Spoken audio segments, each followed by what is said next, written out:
কোনো দলের প্রতি অন্ধ হয়ে অন্ধ সমর্থক হওয়ার প্রয়োজন নাই, অ্যাটলিস্ট আমাদের দলে প্রয়োজন নাই।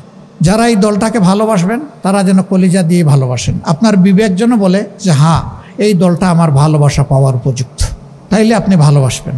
আপনার বাপ দাদা, আপনার কোনো ভাই বন্ধু এই সংগঠন করতেন, শুধু এতটুকু জায়গা থেকে এই দলকে আপনি চাইলেও ভালোবাসতে পারবেন না।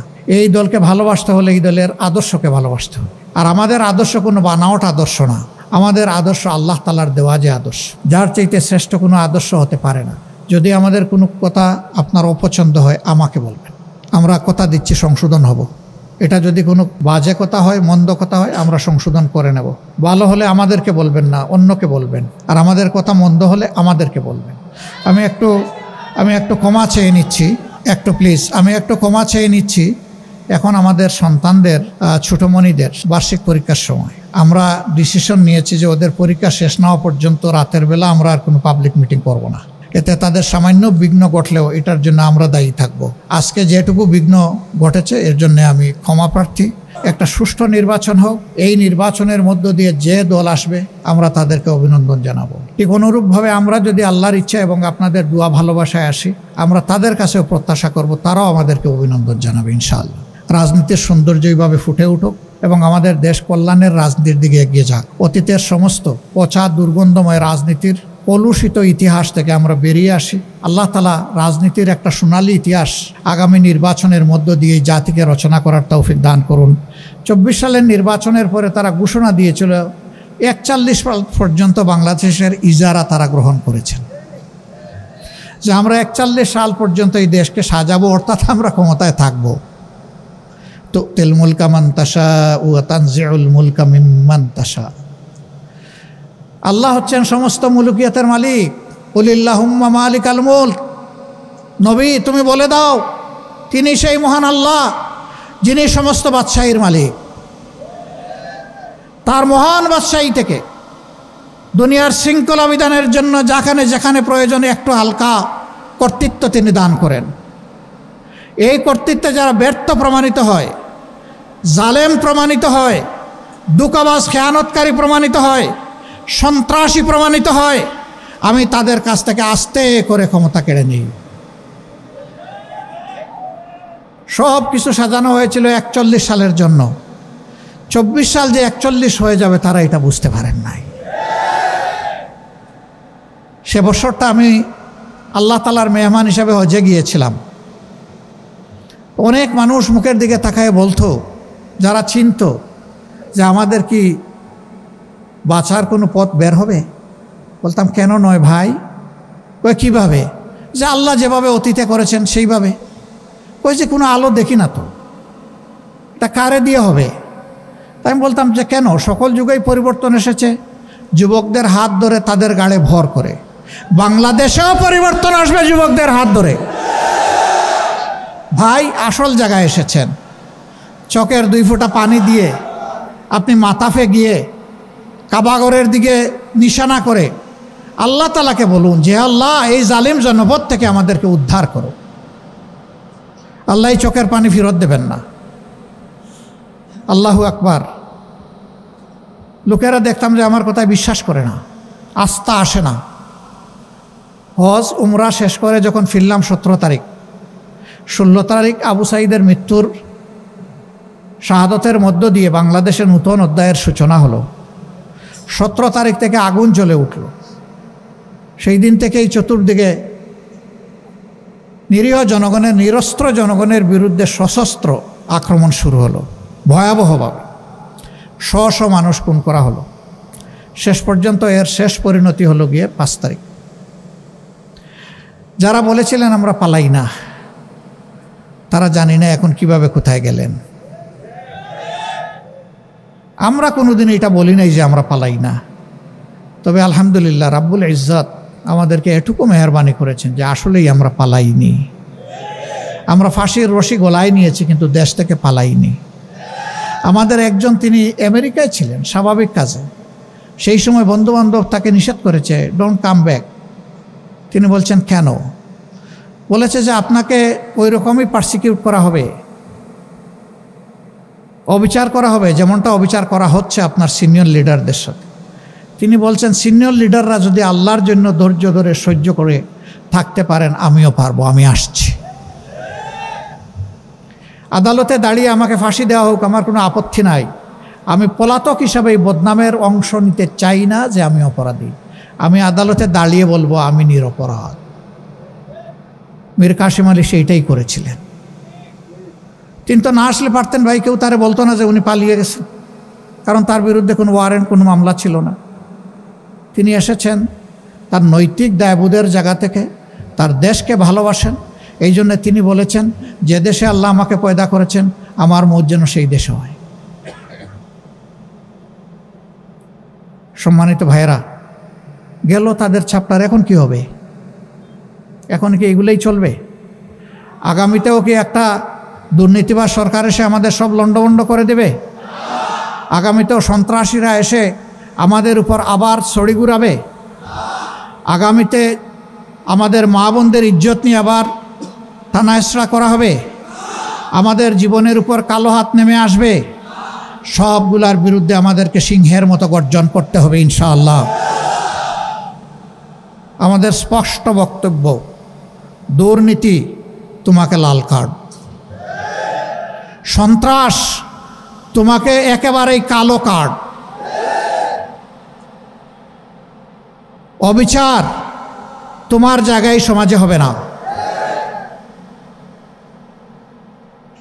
একটা দুর্নীতিমুক্ত, সামাজিক সুবিচারে পরিপূর্ণ, একটা ভারসাম্যপূর্ণ অর্থনীতির দেশ হিসাবে বুক চিতিয়ে যুদ্ধ করা যুবকদের হাতে তাদের মেধার মূল্যায়ন করে তাদেরকে এদেশের দেশ গঠনে তাদেরকে কাজে লাগানোর সেই পরিকল্পনা নিয়ে আগাচ্ছে বাংলাদেশ জামাত ইসলামী।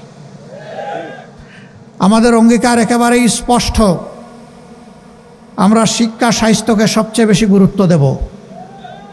কারণ একটি ভালো জাতি গড়তে হলে অবশ্যই আমাদের একটা ভালো শিক্ষা ব্যবস্থা লাগবে।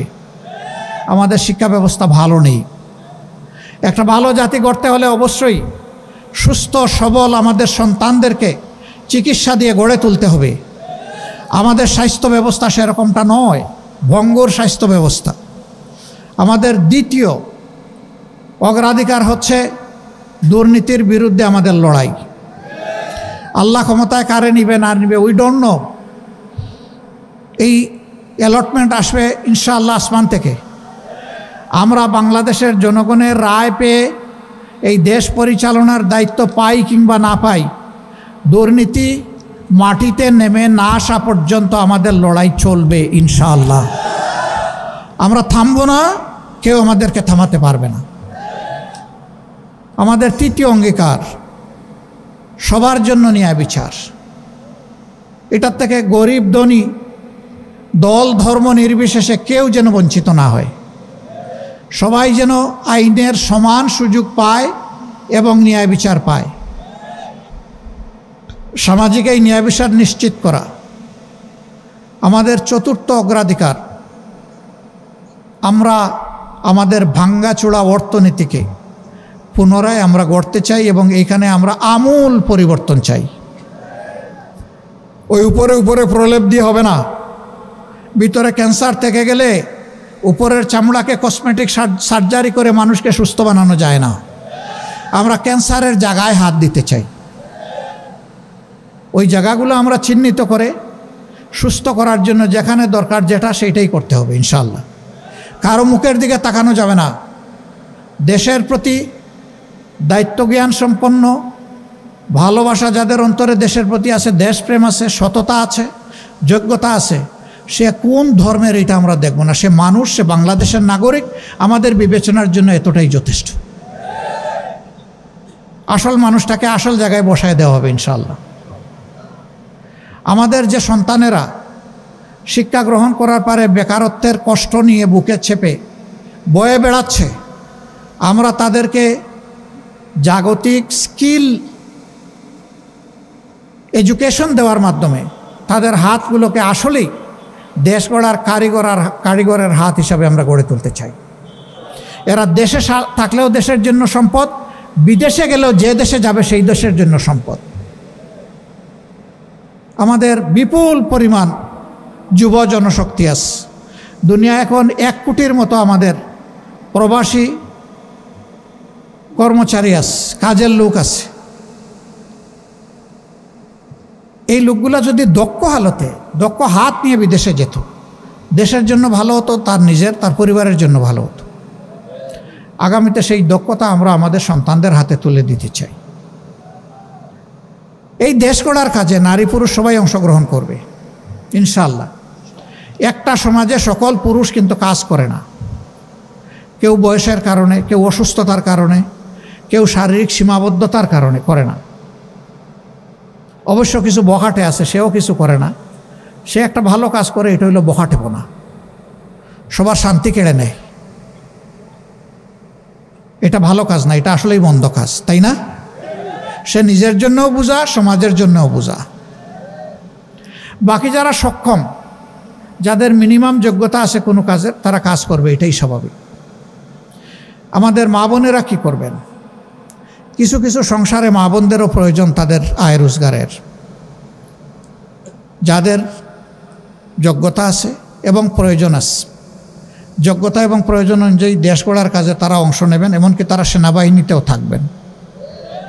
কারণ রাসূল করিম সাল্লাল্লাহু আলাইহি সাল্লামের সেনাবাহিনীতে মহিলারা ছিলেন, উম্মাহাতুল মুসলিমিনরা ছিলেন। একমাত্র বদর যুদ্ধ ছাড়া সকল যুদ্ধে আল্লাহ রসুলের সাথে কমপক্ষে আমাদের একজন মা আল্লাহ রসুলের সাথে ছিলেন। শুধু একজন মা না, বিপুল সংখ্যক মহিলা যুদ্ধে অংশগ্রহণ করেছেন। যুদ্ধের মতো কঠিন কাজ যদি রাসূল করিম সাল্লাল্লাহু আলাইহি সাল্লাম তাদেরকে শরিক করেন, তাইলে দুনিয়ায় কোন কাজটা আছে তারা পারবেন না? অতএব তাদের যেখানে প্রয়োজন আছে এবং যেখানে যোগ্যতা আছে তারাও কাজ করবেন। তবে এখনকার সমাজে তাদের না আছে সামাজিক নিরাপত্তা, আর না আছে তাদের সম্মানবোধটুকু। ইনশাআল্লাহ দেশ আমাদের হাতে যদি পড়ে, আমাদের অঙ্গীকার, আমাদের মা, আমাদের বোন, আমাদের জায়া, তাদের নিরাপত্তা এবং তাদের সম্মানটুকু আমরা পর্যাপ্ত পরিমাণে নিশ্চিত করব ইনশাআল্লাহ। এটা ঘরে, চলাচলে, কর্মস্থলে, সব জায়গায় এটা নিশ্চিত হবে ইনশাআল্লাহ। আমরা তো ওই সমাজের জন্য কাঙ্গাল হয়ে বসে আছি যেই সমাজটা রাসূল করিম সাল্লাল্লাহু আলাইহি সাল্লামের হাতে কোরআনিক সংবিধান অনুযায়ী গড়ে উঠেছে। আর জীবনের শেষ লগ্নে জুমার খুতবায় দাঁড়িয়ে আল্লাহ রসুল বলেছিলেন, খায়রুল কুরুনি কারনি সুম্মাল্লাযীনা ইয়ালুনাহুম সুম্মাল্লাযীনা ইয়ালুনাহুম। আমার যুগ বিশ্বের শ্রেষ্ঠতম যুগ, আমার পরের যুগ এর কাছাকাছি, এর পরের যুগ তার কাছাকাছি, এরপরে আল্লাহ রসুল আর কিছু বলেননি। কারণ খেলাফতের নিয়ামত অতটুকুই ছিল। তিনি সাথে সাথে এটিও বলেছিলেন, বিশ্ববাসীকে এমন একটি সোনার সমাজ উপহার দিয়ে যাচ্ছে। ইয়েমেনের সানা থেকে মরক্কোর হাজারামাল, এই দীর্ঘ রাস্তা, একজন তরুণী তম্বী যুবতী তার সমস্ত যৌবন সৌন্দর্যের নিয়ামত নিয়ে একা সফর করবে। এক আল্লাহ ছাড়া তার কাউকে ভয় করার কোনো প্রয়োজন হবে না, এবং সেই সমাজ তিনি নিশ্চিত করেছিলেন। মাদের ব্যাপারে ভয় দেখানো হয়, জামাত ক্ষমতায় আসলে সবাইকে একটা করে খোলা রাখবে। ইসলামের বিধানে চোখ খোলা রাখারও আছে, আবার মুখ খোলা রাখারও আছে। হ্যাঁ, কেউ যদি চোখও না ডাকেন, মুখও না ডাকেন, জামাতে ইসলামে কাউকে জোর করে বোরকা পরাবে না। এই কল্যাণ রাষ্ট্রের সৌন্দর্য উপলব্ধি করে আলহামদুলিল্লাহ আগ্রহী হয়ে মারাই তারা সৌন্দর্যের শালীন পোশাক তারা কবুল করে নেবেন ইনশাআল্লাহ। কাউকে বাধ্য করা হবে না, দরকার নাই। ইসলাম কোনো ব্যাপারেই কাউকে বাধ্য করে না। ইসলামের দুয়ার ওপেন, রাস্তা খুবই সোজা এবং মসৃণ, ফ্রিকশন নাই সেখানে। আজকে যুবকরা বুক চিতিয়ে যুদ্ধ করলো, কিন্তু এখন পর্যন্ত আমরা কাঙ্ক্ষিত সংস্কারটা এনে দিতে তাদেরকে পারলাম না। এটা আমাদের আফসোস। কেন পারলাম না আপনারা জানেন। আমরা সংস্কারের দিকে যতবার এগোতে চেয়েছি, কেউ না কেউ আমাদেরকে কোমর ধরে পিছন দিকে টেনে রেখেছে। এইটা চাই না, ওইটা চাই না, এটার দরকার নাই, শুধুমাত্র ইলেকশন দরকার। তো ইলেকশন তো আগেও হয়েছে, ইলেকশন তো এই দেশের মানুষকে কল্যাণ এবং মুক্তি দিতে পারে নাই। ইলেকশন অবশ্যই প্রয়োজন, তবে ইলেকশনের মতো ইলেকশন প্রয়োজন। ওই পুরানা স্টাইলের ইলেকশন দিয়ে দেশে কোনো কল্যাণ কেউ দিতে পারবেন না, এটা ইম্পসিবল। আমরা একটা অর্থবহ নির্বাচন, একটা সুষ্ঠু নির্বাচনের জন্য প্রস্তুতি নিচ্ছি ইনশাআল্লাহ। এই ক্ষেত্রে বন্ধু সকল সংগঠন, সকল প্রার্থীর যারা কর্মী, সহযোগী, নেতৃবৃন্দ, সবাইকে আমরা অনুরোধ জানাবো, রাজনীতিটা রাজনীতি দিয়ে যেন হয়, রাজনীতিটা যেন নীতি দিয়ে হয়। রাজনীতিতে নেমে আমরা যেন কাদা ছুড়াছুড়ি না করি, আমরা যেন পরিবেশ কেউ নষ্ট না করি, আমরা যেন কেউ গায়ের জোর খাটানোর চেষ্টা না করি, আমরা যেন কালো টাকা দিয়ে কেউ মানুষের বিবেক কেনার দুঃসাহস না দেখাই। টাকা দিয়ে তো ভাই আপনি গরু, ছাগল, মুরগি কিনবেন, মানুষ কিনবেন কেন? মানুষ তো আশরাফুল মখলুকাত। টাকা মানুষের দিকে বাড়ানোর মানেই হচ্ছে তাকে অপমান করা। এরকম কেউ মেহেরবানি করে করবেন না, আমরা তো করার প্রশ্নই উঠে না, এটা আমাদের প্র্যাকটিসে নাই, আমাদের চিন্তায়ও নাই, কল্পনায়ও নাই, আমরা এটাকে ঘৃণা করি। যদি আমাদের কথায় আস্থা রেখে একজন মানুষও ভোট দেয়, এটাই বুঝবো আমাদের সফলতা। আর আমাদের উপরে যদি আস্থা না থাকে আর সব ভোট যদি কিনে এনে বাক্সে আমরা ঢুকিয়ে দেই, এটা আমাদের নির্লজ্জ ব্যর্থতা। আমরা ওই নির্লজ্জ ব্যর্থতার দিকে যেতে চাই না। ভোট আপনার আমানত, আপনি কারে দিবেন না দিবেন, তবে অবশ্যই দিবেন। ভোটটা আপনি প্রয়োগ করবেন, ভোট দেওয়া থেকে আপনি বিরত থাকবেন না। মনে রাখবেন, আপনার আমার জন্ম কোনো দলের জন্য হয় নাই, আপনার আমার জন্মই হয়েছে আল্লাহ তাআলার প্রয়োজন পূরণের জন্য, এই সৃষ্টির সৌন্দর্য বিধানের জন্য, দেশ এবং জাতিকে কল্যাণের দিকে নেওয়ার জন্য। অতএব আমার কাছে দল যেন বড় না হয়, আমার কাছে আমার বিবেক যেন বড় হয়। কোনো দলের প্রতি অন্ধ হয়ে সেই দলের অন্ধ সমর্থক হওয়ার প্রয়োজন নাই, অ্যাটলিস্ট আমাদের দলে প্রয়োজন নাই। যারা এই দলটাকে ভালোবাসবেন তারা যেন কলিজা দিয়ে ভালোবাসেন, আপনার বিবেক যেন বলে যে হ্যাঁ, এই দলটা আমার ভালোবাসা পাওয়ার উপযুক্ত, তাইলে আপনি ভালোবাসবেন। আপনার বাপ দাদা, আপনার কোনো ভাই বন্ধু এই সংগঠন করতেন, শুধু এতটুকু জায়গা থেকে এই দলকে আপনি চাইলেও ভালোবাসতে পারবেন না। এই দলকে ভালোবাসতে হলে এই দলের আদর্শকে ভালোবাসতে হবে। আর আমাদের আদর্শ কোনো বানাওয়াট আদর্শ না, আমাদের আদর্শ আল্লাহ তাআলার দেওয়া যে আদর্শ, যার চাইতে শ্রেষ্ঠ কোনো আদর্শ হতে পারে না। এই জন্য আমরা আপনাদেরকে অনুরোধ করব যে আপনাদের হাত দিয়ে ব্যালটে যেন বিবেকের প্রতিফলন ঘটে। আমাদের কথাগুলো যদি ভালো লাগে, আপনি নিজে আমাদের জন্য দোয়া করবেন, আপনি আপনার পরিবারের লোকদেরকে বলবেন, আপনার প্রতিবেশীদেরকে বলবেন, আপনার কর্মস্থলের সঙ্গীদেরকে বলবেন। যদি আমাদের কোনো কথা আপনার অপছন্দ হয়, আমাকে বলবেন, আমরা কথা দিচ্ছি সংশোধন হব। এটা যদি কোনো বাজে কথা হয়, মন্দ কথা হয়, আমরা সংশোধন করে নেব। ভালো হলে আমাদেরকে বলবেন না, অন্যকে বলবেন, আর আমাদের কথা মন্দ হলে আমাদেরকে বলবেন। আজকের এই রাতে কষ্ট করে আপনারা এখানে এসেছেন, আপনাদের সবার প্রতি আমরা কৃতজ্ঞ। সবাই দোয়া করবেন। ফেব্রুয়ারির প্রথমার্ধে যে নির্বাচনের জন্য জাতি পিপাসার্থ হয়ে বসে আছে, এই যে জেনারেশনে একটা ভোটও দিতে পারলো না, এই যে মানুষগুলো গত তিনটা নির্বাচনে ভোট কেন্দ্রে যাওয়ার কোনো গরজ অনুভব করলো না বা পরিবেশ পেল না, আগামী নির্বাচন যেন তার সব কিছুর জবাব দিতে সক্ষম হয়। একটা সুষ্ঠু নির্বাচন হোক, এই নির্বাচনের মধ্য দিয়ে যে দল আসবে আমরা তাদেরকে অভিনন্দন জানাবো। ঠিক অনুরূপভাবে আমরা যদি আল্লাহর ইচ্ছা এবং আপনাদের দোয়া ভালোবাসায় আসি, আমরা তাদের কাছেও প্রত্যাশা করব তারাও আমাদেরকে অভিনন্দন জানাবে ইনশাআল্লাহ। রাজনীতির সৌন্দর্য এইভাবে ফুটে উঠুক এবং আমাদের দেশ কল্যাণের রাজনীতির দিকে এগিয়ে যাক। অতীতের সমস্ত পচা দুর্গন্ধময় রাজনীতির কলুষিত ইতিহাস থেকে আমরা বেরিয়ে আসি। আল্লাহ তাআলা রাজনীতির একটা সোনালী ইতিহাস আগামী নির্বাচনের মধ্য দিয়ে জাতিকে রচনা করার তৌফিক দান করুন। সবার প্রতি গভীর কৃতজ্ঞতা, আন্তরিক মোবারকবাদ। আসসালামু আলাইকুম ওয়া রাহমাতুল্লাহি ওয়া বারাকাতুহু। আমি একটু ক্ষমা চেয়ে নিচ্ছি, আমি একটু ক্ষমা চেয়ে নিচ্ছি। এখন আমাদের সন্তানদের, ছোটোমণিদের বার্ষিক পরীক্ষার সময় আমরা ডিসিশন নিয়েছি যে ওদের পরীক্ষা শেষ না হওয়া পর্যন্ত রাতের বেলা আমরা আর কোনো পাবলিক মিটিং করব না।